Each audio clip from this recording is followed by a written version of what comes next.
Conectando USA es presentado por Peachtree Group, PFS Realty Group, Saltiel Law Group, Estudio de Abogados Fernando Sokol.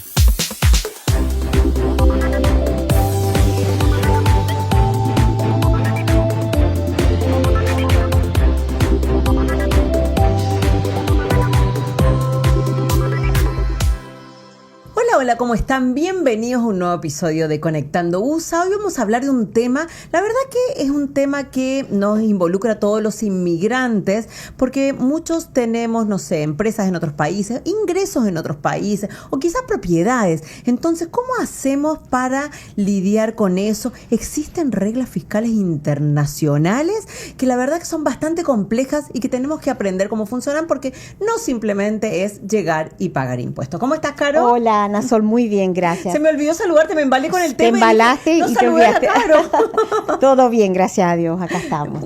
Todo bien, ¿no es cierto? Sí, bueno, hoy bien. tenemos un invitado muy especial. Así es. Tenemos un especialista en estos temas que viene a darnos toda la información que necesitan saber, porque a veces cometemos muchos errores, obviamente. Así que con nosotros nos acompaña Zenén García. Mucho gusto y muchas gracias por estar con nosotros. Gracias por tenerme, gracias. Bienvenido, Zenén, abogado de la firma Saltiel Law Group. Exactamente. Ustedes saben que nosotros hace un ratito, así nos ven todos ordenaditos, estábamos hablando de buceo. Zenén acá bucea, es bueno para el mar y todo eso. Nos está contando unas cosas. Muchas experiencias entretenidas que él puede contar también. Oh, sí. Otro día vamos a hablar de deporte. De deporte. Seguro. Así es. Zenén, una de las preguntas que nos hacemos todos, ¿qué pasa cuando alguien tiene propiedades, inversiones o negocios en otros países? ¿Cómo uno lidia con este tema con Estados Unidos? ¿Cómo se maneja todo eso? Bueno, de verdad depende de la situación de la persona, porque también depende si es ciudadano americano, también residente permanente o extranjero, porque eso de verdad es la conversación donde empieza, porque ahí tenemos que decidir cómo le va a afectar los impuestos aquí. Los impuestos en el país donde tienen las propiedades son inversiones. Y si van a tener inversiones y propiedades aquí en los Estados Unidos. Entonces hay que ver qué es lo que quieren, cuáles son las metas. Porque hay mucha gente que quieren invertir aquí, salir del país donde vienen, vender todo.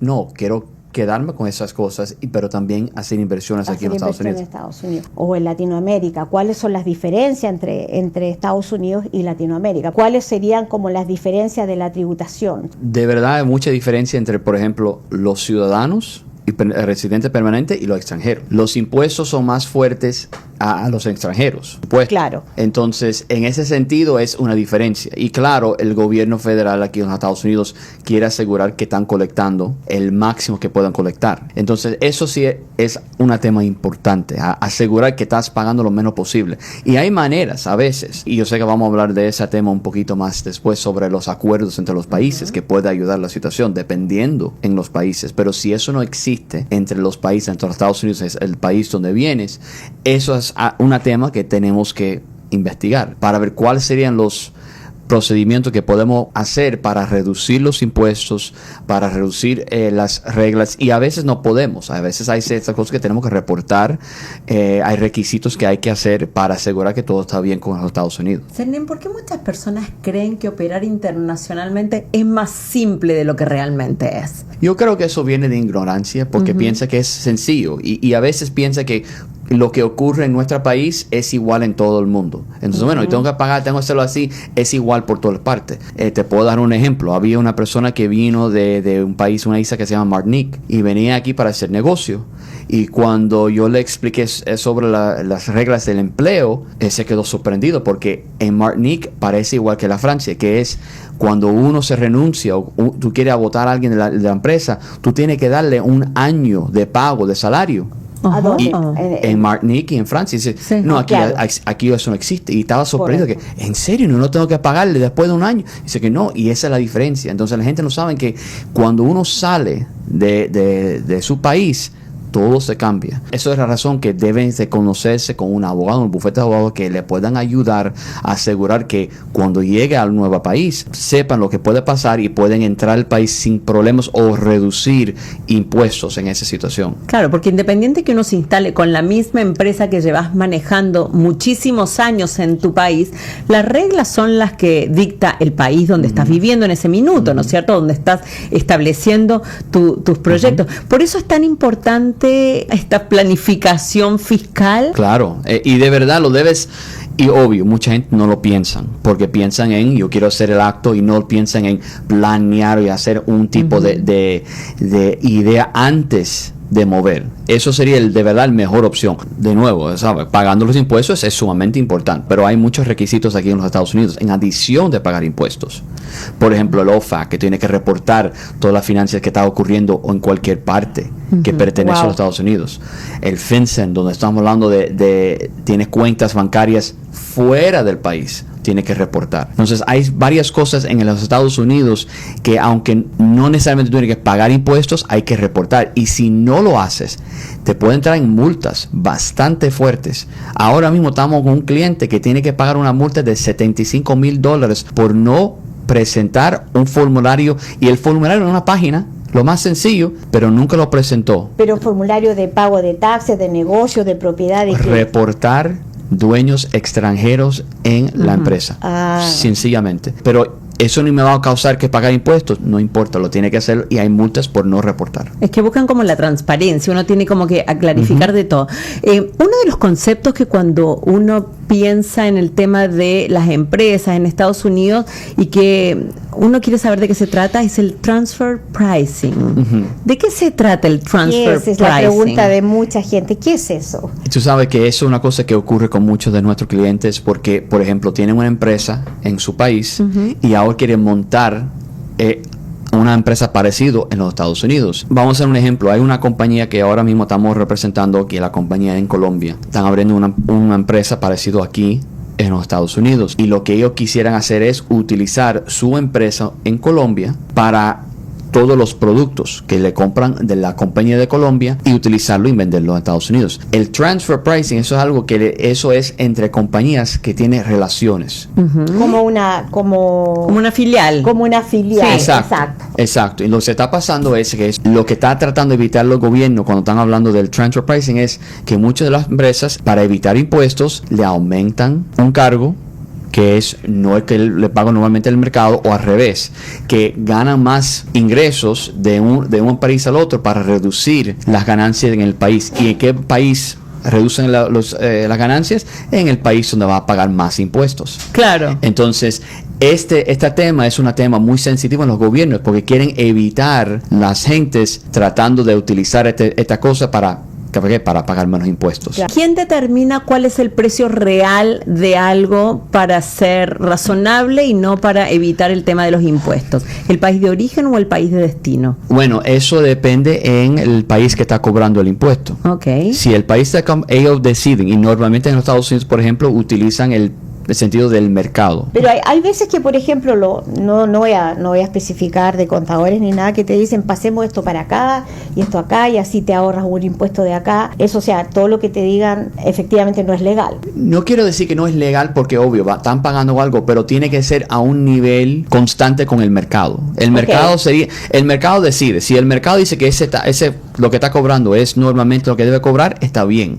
Pero si es una situación que estás cobrando demasiado o menos para evitar de pagar impuestos en otro país y el gobierno de ese país se entere, pueden hacer una enmienda en las declaraciones de impuestos para subir las ganancias donde debe pasar, y ahora no solamente tiene que pagar impuestos, interés y penalidades. ¿Y eso te ayuda para digamos, para la doble tributación o no? Eso depende en los países, por ejemplo, si hay acuerdos. Si no hay acuerdos, muchas veces lo que hace el país es, por ejemplo, los Estados Unidos, los impuestos cobran impuestos en el mundo entero, donde ocurre ingresos. Entonces, si hay el doble, existe la posibilidad que tiene que pagar más. Y ahora, si eso ocurre, el transfer pricing, existe la posibilidad que te va a perjudicar en el sentido que vas a pagar doble. La tributación, la de tu país, más la que tienes de los de Estados Unidos. Ahora, cuando estamos hablando entre países en el doble también hay créditos que pueden utilizar. Por ejemplo, los Estados Unidos tienen un crédito que si tú, por ejemplo, tienes que pagar por el mismo ingreso en otro país,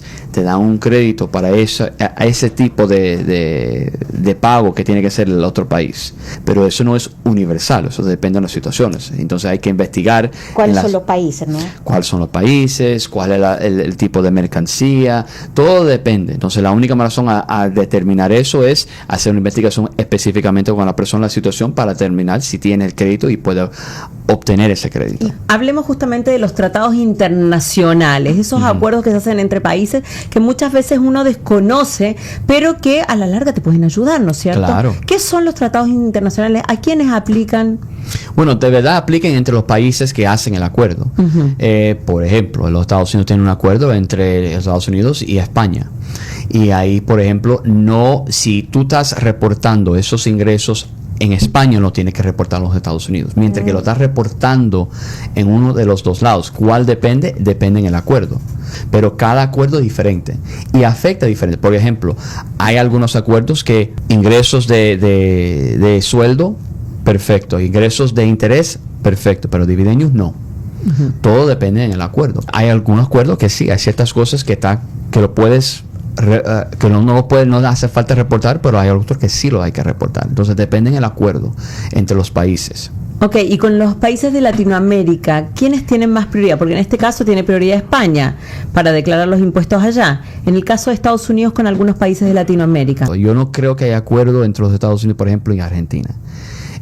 Pero hay ciertas organizaciones donde hay acuerdos. Okay. Por ejemplo, hay uno que se llama CAFTA, que es los países de Centroamérica, algunos ciertos que le dan una ayuda a ciertas cosas. Y en ese caso, cuando no hay un acuerdo o un tratado internacional, ¿cuál país es el que se prioriza a la hora de declarar los impuestos o las leyes fiscales? Bueno, eso ahora estamos empezando en dónde salió ese ingreso. ¿Dónde empezó? Si, por ejemplo, estaba en Chile, y también depende en cosas. Por ejemplo, si estamos hablando de un extranjero chileno, obvio, no tiene que pagar nada en los Estados Unidos, tiene que pagarlo en Chile. Pero vamos a suponer que esa persona también es residente permanente en los Estados Unidos.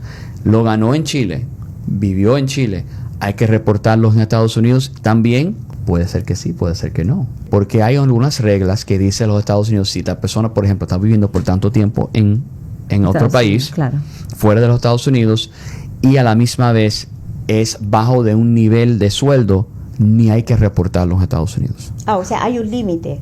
Hay un límite, ok. Y depende de la persona, porque cada persona y cada situación es diferente al otro. Entonces es muy importante de investigar la situación de uno para ver si califica. No es automáticamente que uno tiene que pagar impuestos en un país y impuestos en otro país. Todo depende. ¿Hay que asesorarse con un abogado directamente de esto o los contadores pueden ejercer esa función también? Bueno, los contadores tienen una función que deben tener uno. Eso sí es fundamental. Pero Sí. Pero deben conseguir con un abogado, porque los abogados conocen las leyes. Y en una vida antes yo era un contador. Y te puedo explicar que los contadores saben mucho de los formularios, mucho de las documentaciones en los formularios, pero no necesariamente la ley que viene atrás de los documentos y los formularios. Okay. Entonces, eso es lo más importante, porque cuando estamos hablando de las leyes, eso es donde debe conseguir un abogado, porque los abogados te pueden asesorar que mira, debe ser esto, debe ser lo otro, y planificar anteriormente, y ellos trabajan con los contadores para decirle, mira, por esta ley, por esta regla, haga este formulario, hasta estas documentaciones. Y eso es lo que está pasando con el mismo cliente que entró la multa de los $75,000. Estamos utilizando las reglas y las leyes para tratar de reducir o evitar esa penalidad que hay que pagar. ¿Y se puede ayudar o no? ¿Se puede? Oh, sí, estamos en eso. Tenemos varias opciones y eso es razón de legales. Los contadores no sabían las opciones, pero nosotros sí. Bueno. ¿Qué pasa cuando alguien no entiende cómo funcionan propiamente los tratados? ¿Podrían llegar a tener problemas con el IRS? Sí, es posible, porque cuando no saben qué va a pasar, el gobierno no lleva ignorancia como un excuso. Al inicio van a decir que mira, ahí está la situación, no hiciste este pago, no presentaste este documento, aquí es las penalidades por hacer eso. Pero a la misma vez hay opciones. Porque si no fue la intención de la persona hacerlo, por ejemplo, había una razón por no hacer lo que es, que el gobierno dice que por esa razón podemos evitar, reducir las penalidades e interés en ciertas situaciones, lo podemos hacer. Entonces, de verdad, depende en la situación, pero hay posibilidades de evitarlo. Pero al inicio, sí, el gobierno va a decir por no leer los tratos, no hacer el acuerdo, no hacer las cosas bien hechas. Sí, el gobierno va a llegar al estándar que no hiciste esto, ahora te vamos a dar. Y si el cliente, por ejemplo, la persona no la paga, ¿puede pasar por cárcel alguna cosa o no? No necesariamente. No necesariamente. La mayoría de veces, al final del día, el gobierno no quiere que te meten preso, quieren su dinero. Claro, o sea, te dan para pactar, como poder pagar de a poco y todo eso, sí. Te dan beneficio, bueno, eso es importante. Te dan ayudos, te dan beneficios, te dan plan de pagos, hacen varias cosas para ayudarte a hacer el pago, porque al final del día lo que quiere el gobierno es que pagas. Exactamente. Quieren su dinero al final del día. Otro de los conceptos que escuchamos es el tema de la corporación extranjera controlada. ¿Qué es una corporación extranjera controlada, Zenan? Básicamente la corporación que está controlada por gente extranjera del país, pero existe en los Estados Unidos. Okay. Y esto tiene el mismo pensamiento en el sentido del transfer pricing, porque están la gente controlando y quieren asegurar que este negocio está ganando y reportando los ingresos y los egresos correctamente en los Estados Unidos. Y no están tratando de utilizar la misma manera para evitar pagando impuestos. Entonces, si estás reportando este tipo de corporación, que básicamente es una corporación como cualquier otra corporación. Como una LLC o corporación, da lo mismo, ¿no? Depende en cómo estás reportando, porque uno puede tener un LLC que está reportando como una sociedad y hay una LLC que puede reportarlo como una corporación por razones de impuestos. Y es un tema muy importante porque la gente muchas veces no entiende que hay una diferencia, porque legalmente tú eres una estructura, pero por razones de impuestos tú puedes ser una estructura completamente diferente. Todo depende en la situación. ¿Y cuál depende? Bueno, esa es la razón de conseguir un abogado y un contador para ver cuáles serían los beneficios de la estructura en una manera y por razones de reportar en los impuestos. Claro, para ver cuál es la mejor opción para uno, digamos, Exacto. si una LLC o una corporación. Exacto. ¿Por qué este tema se volvió tan relevante en los últimos años y se ha hecho tanto hincapié y se investiga tanto? Por el movimiento de gente viniendo a los Estados Unidos últimamente, específicamente en Miami. Sí. Miami ha sido el centro de revistas del IRS. Y fíjate, yo tuve una conferencia del IRS y todos los ejemplos de fraude, todos los ejemplos todo era Miami, todo. Era una cosa que yo empecé a esconderme en la mesa. No soy yo, yo estoy aquí, yo solamente... Yo pago. Yo hago todas las cosas bien, pero era así. Entonces, no es que le quiero decir que la gente debe hacer miedo a venir a Miami, que la van a investigar. No es así. Si hace las cosas bien hechas del principio, nadie debe de preocuparse. Claro, hay que actuar bien, hay que hacerlas bien para evitar cualquier problema, obviamente. Y esta planificación fiscal que uno tiene que armar y tiene que pensar hacia futuro, lo tiene que hacer antes de instalarse acá. Me imagino que lo puede conversar antes y organizarse. Claro, y deben hacerlo antes. Deben hacerlo antes. Obvio, hay mucha gente que vienen aquí sin hacerlo, pero ni modo, lo que deben hacer es al momento que, ojalá que están escuchando aquí, ¿qué van a hacer? Búscate un abogado, búscate un contador, ojalá nuestra bofeta, para ayudarte en ese sentido, porque lo que hay que hacer es, aunque ya empezaste, asegúrate bien que todo está hecho bien, y si no, lo podemos corregir. Podemos hacer unas enmiendas para poder ponerte en el punto que ya estás en un mejor fundación cerca de la planificación que has o con las inversiones que has hecho. Claro, planificarlas bien antes de hacer la inversión, eso es muy importante, porque después, si no, después vienen las consecuencias. Exacto. ¿Qué es lo más negativo que hayas visto en algún problema de alguien que haya evitado la planificación o no la haya tenido en cuenta? De verdad, lo más básico es que no sabían, no tenían el conocimiento de las leyes y las reglas y no reportaron. Eso fue algo tan sencillo, pero por ignorancia no lo hicieron. Porque a veces puede ser una empresa familiar que de repente uno tiene una empresa chiquitita en el país o mediana, una pyme, y se trasladan hacia acá y dicen, bueno, pero da lo mismo si mi empresa es así, y no la consideran que sea tan relevante, ¿no es cierto? Y a la cosa que tan sencillo, tan básico, y de verdad, los documentaciones a veces uno es de media página. Ajá. Es tan sencillo. pero no sabían que tenían que presentarlo. Que tenían que presentarlo. ¿Qué tipo de abogado uno tiene que buscar para estas cosas? Un abogado que sabe de los impuestos, la fiscalidad. De fiscal, un abogado fiscal. En nuestro bufete tenemos 2. Yo soy uno, otro se llama Andrés Hernández. Y también de planificaciones patrimoniales. Porque eso es otro tema muy importante de estas cosas. Importante. Porque mucha gente abre las empresas aquí, crean las inversiones acá, pero aunque tienen una planificación patrimonial en su país, eso no necesariamente está legal acá. Exacto, no es lo mismo. Porque las reglas acá son diferentes. Y, por ejemplo, si tú tienes bienes raíces en los Estados Unidos, hasta los estados, vamos a suponer que tú haces un testamento en California, pero los bienes raíces que tú tienes son aquí los de la Florida, van a utilizar las leyes en la Florida. Aunque tú lo creaste en California o en los Estados Unidos, cada estado en los Estados Unidos son diferentes las leyes. Un país federal, claro. Exacto. Entonces, esas son leyes federales. En los Estados Unidos hay leyes de impuestos federal y estatales. Y estatales. La cosa es que en el estado de la Florida no tenemos un impuesto sobre la renta de uno de individual, pero a la empresa sí. Claro. Mucha gente no sabe de eso, la empresa sí. Y eso es algo que tiene que pensar si vale la pena. Por ejemplo, eso de nuevo, ¿cómo es la estructura de las empresas que los van a hacer? Si es una estructura corporativa, hay que pagar no solamente al nivel federal, al nivel estatal también, dependiendo. Por lo menos reportar. Hay que reportar al nivel estatal. Senen, ¿qué significa en la práctica misma proteger el patrimonio? Eso es para proteger todo, todos los ingresos, las inversiones, cualquier acto que tiene que pertenece a quien van a manejar las empresas. Esos son lo más importante. Y hay más, pero esos son lo más importante de la planificación patrimonial que uno debe tener en mente cuando tiene inversiones, negocios, cualquier cosa que toque los Estados Unidos deben tener algo ya puesto y escrito. Así como un testamento, una cosa así. Un testamento, un fideicomiso. Esos son los más básicos que deben tener, porque uno no sabe. Y esta es la cosa que muchos no saben. Por ejemplo, en Estados Unidos, un ciudadano o un residente permanente, fallecemos a alguien, vamos a decir, un conocido. Ellos tienen un límite del estado de la persona hasta 15 millones de dólares. A menos de esa cantidad no hay que pagar impuestos a la transferencia, a los beneficiarios. Pero esa cantidad para extranjeros es solamente $40,000.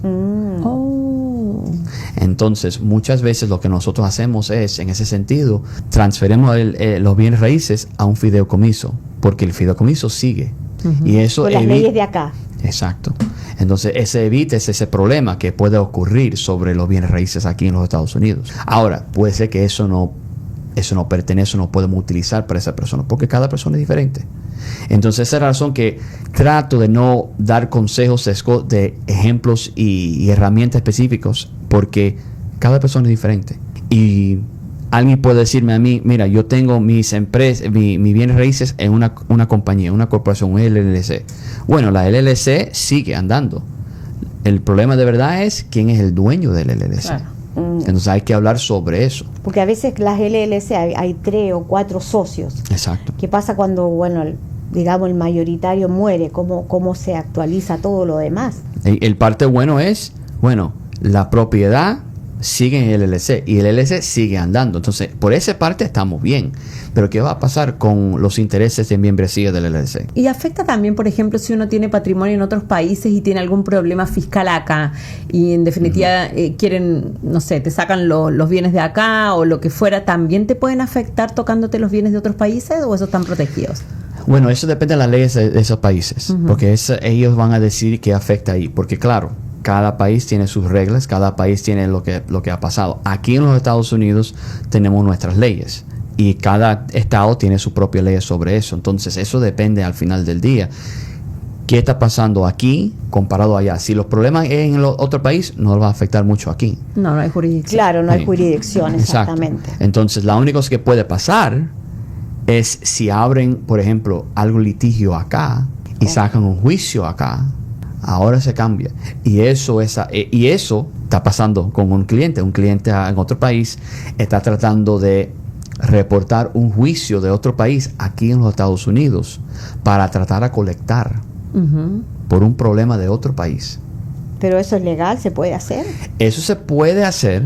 Es un proceso que hay que hacer en las cortes y claro, hay que aprobar eso. Eso no es automáticamente, porque fíjate, puede llegar al juez y el juez dice que no lo voy a reconocer.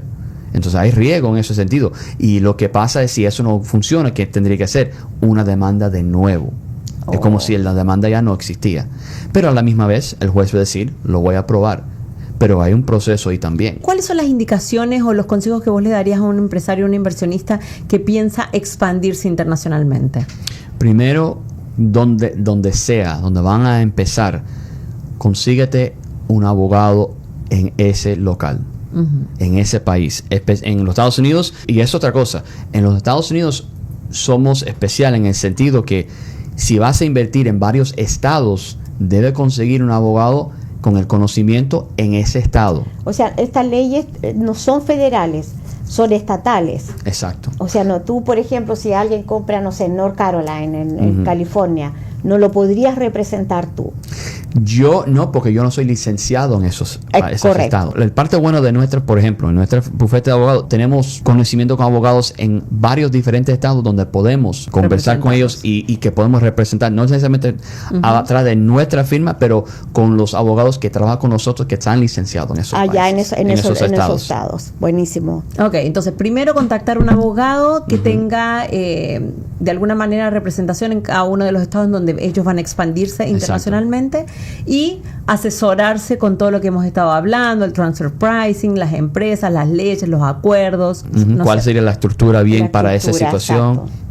Pues siempre es importante tener a un profesional frente a todo esto, porque si no es un riesgo y es una pérdida también. Sí, ¿no? Y te puedes meter en problemas y obviamente acá en Estados Unidos tenemos que evitar ese tipo de cosas, porque no es barato. No. Y una cosa buena también es que, por ejemplo, una cosa que hacemos es tratamos también de poner en contacto con los abogados de esa persona en ese país, para tener en cuenta lo que está pasando ahí, para asegurar que el plan que estamos haciendo no lo va a perjudicar en lo que tienen allá. Porque eso es también importante, porque no es, aunque sí, tenemos varios países separados, es muy importante de estar en común, en comunicaciones con los otros países, con los otros abogados, con las otras situaciones que están pasando en los otros países, para asegurar que lo que vamos a hacer aquí te vas a ayudarte y no te va a perjudicarte. Y eso es una cosa muy importante que nosotros en nuestra bufete de abogados hacemos. Tenemos muchas buenas relaciones con los abogados en otros países, con los clientes de nosotros. Los abogados de tus clientes en sus países, digamos. Exacto. Bueno, para muy asegurar. Eso es un tema que para mí, eso automáticamente que tú debes ser, cuando estás buscando un abogado, debes de asegurar que ese abogado puede comunicar con sus abogados en sus países para asegurar que cualquier cosa que está pasando, todo está en la misma página. Bueno, eso es súper importante. No solo para evitarse dolores de cabeza, sino multas, y que también se convierte en un problema económico mayor el tema de expandirse internacionalmente. Sí, por eso hay que tratar de hacer las cosas bien y dormir tranquilo también para eso. Bueno, Zenén, te queremos agradecer por habernos acompañado en esta conversación. Mucha gente no lo sabe, pero de esta forma uno se va instruyendo, va aprendiendo y proyectando una empresa que puede haber iniciado en un país y ahora tiende a expandirse internacionalmente con la mejor asesoría. Así es. Eso sí.